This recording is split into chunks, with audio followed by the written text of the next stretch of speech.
आप देख रहे हैं डीडीएन, मैं नसीम अब्बास। देखिए, आज हमारी मौजूदगी गोपालगंज ज़िले में जन सुराज कार्यालय में है। यहाँ आज प्रेस कॉन्फ्रेंस रखा गया है। प्रेस कॉन्फ्रेंस रखने का मुख्य उद्देश्य है कि 11 अप्रैल को गांधी मैदान पटना में बिहार बदलाव रैली का आयोजन किया गया है जन सुराज पार्टी की ओर से। इसमें गोपालगंज जिले से भी 20 से 25 हज़ार की संख्या में लोग गांधी मैदान के लिए जाएंगे और पहली बार संगठन जो गोपालगंज जिला संगठन है, गोपालगंज जिला संगठन की ओर से इतनी संख्या में अपने बलबूते लोगों को वहाँ जो जन सुराज के हमारे साथी हैं उनको ले जाया जाएगा।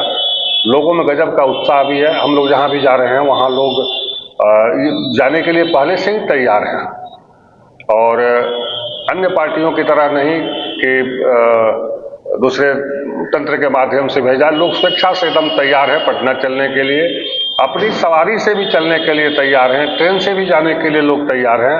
इतना लोगों में उत्साह बना हुआ है। गोपालगंज से कितने लोग गोपालगंज से सिर्फ 20 से 25 हज़ार लोग जाने को तैयार हैं। अब तक जिन लोगों से बातचीत हो चुकी है। करिएगा सर, आप लोग प्रशांत किशोर की इस रैली को लेकर के सर देखिए, यह रैली ऐतिहासिक रैली होगी। न पूर्व में ऐसा कभी हुआ होगा, न आगे भी होगा। इस तरह की रैली गांधी मैदान में होने जा रही है। सर, जमीनी स्तर पर क्या लगता है आपको, प्रशांत किशोर कितनी पकड़ है? तमाम जितने भी ग्रामीण क्षेत्रों में लोग हैं या शहरी क्षेत्रों में भी हैं या बुद्धिजीवी लोग हैं, सभी लोगों का कहना है कि अब तीसरे विकल्प की हम लोग तलाश में थे, वो विकल्प हमें प्राप्त हो गया है। और लगातार 20 साल से नीतीश कुमार जी और 15 साल लालू जी का शासन लोग देख चुके हैं और समाज में इतना भ्रष्टाचार फैला हुआ है। कहीं ऑफिस में जा रहे हैं, हर जगह भ्रष्टाचार है।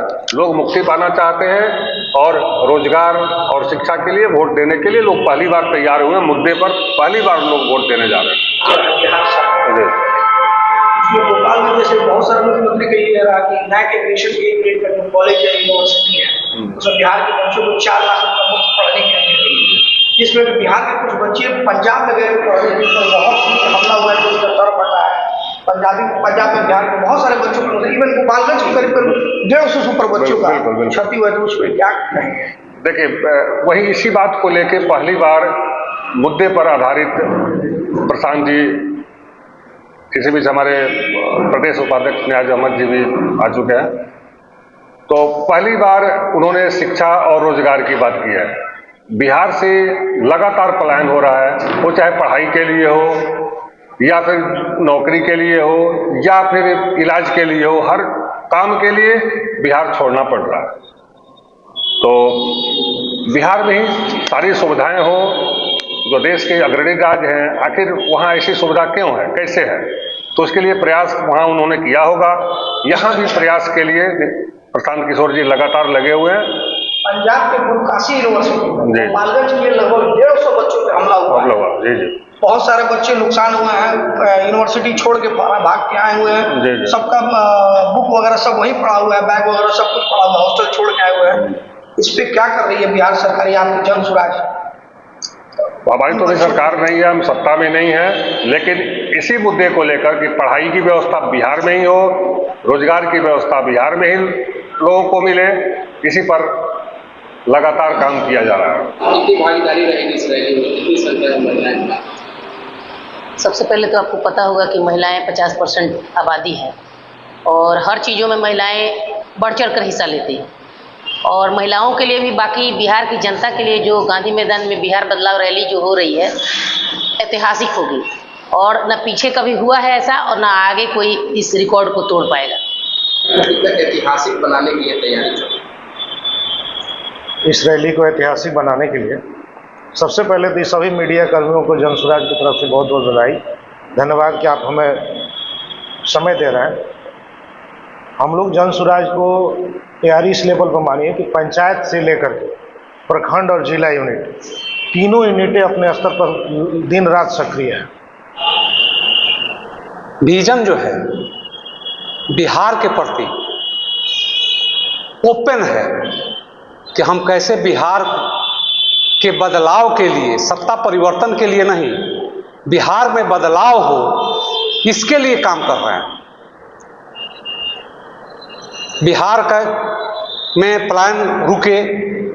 बिहार में जो चीनी मिल बंद है, 35 साल से बिहार में इन लोगों की सरकार है, 20 साल से बिहार में सरकार है, लेकिन यहाँ के 30 चीनी मिल बंद है, जिससे किसान का जो नगद फसल जो कहा जाता है, जिससे लोग अपने परिवार के जीविका को चलाते हैं, उस पर इन लोगों का कोई ध्यान नहीं है।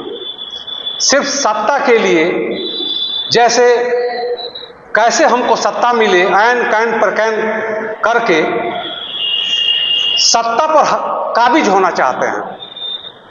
और अमित शाह जी के बारे में आपने कहा तो मैं क्या कहूं, वो तो 12वीं के बाद बोलते हैं कि जो है इंटर में दाखिला होगा।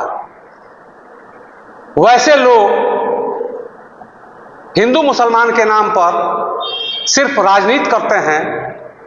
विकास से, देश हित में कोई काम करना उनके लिए कोई संभव नहीं है।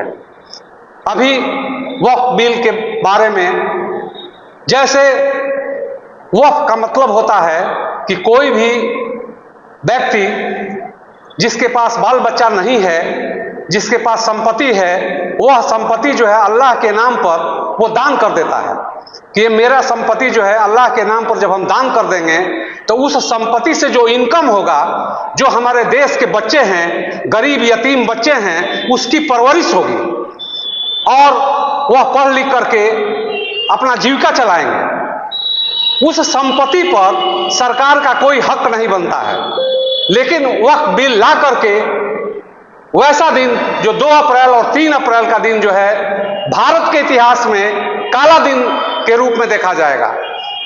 इसमें इन लोगों का कोई अधिकार नहीं है। जैसे नीतीश कुमार जी हैं, टोपी पहन करके मुसलमानों के लिए जा करके टोपी पहनते हैं, आश्वासन देते हैं, वोट लेते हैं, लेकिन समय पर आता है तो धोखेबाजी करते हैं। जिसमें चंद्रबाबू नायडू हुए, आपके जो है चिराग पासवान हुए, एचडी देवगौड़ा हुए, नीतीश कुमार हुए, ये सब लोग जो है इन लोगों का असली चेहरा जो है वक्फ बोर्ड के में समर्थन में इनका चेहरा बेनकाब हो गया है। आने वाले दिन में बिहार में नीतीश कुमार को यहाँ की जनता उनको सबक सिखाएगी और 0 पर आउट करेगी। की राय क्या है आप जरूर कमेंट बॉक्स में बताएं। तब तक कि बने रहें हमारे साथ। जय हिंद,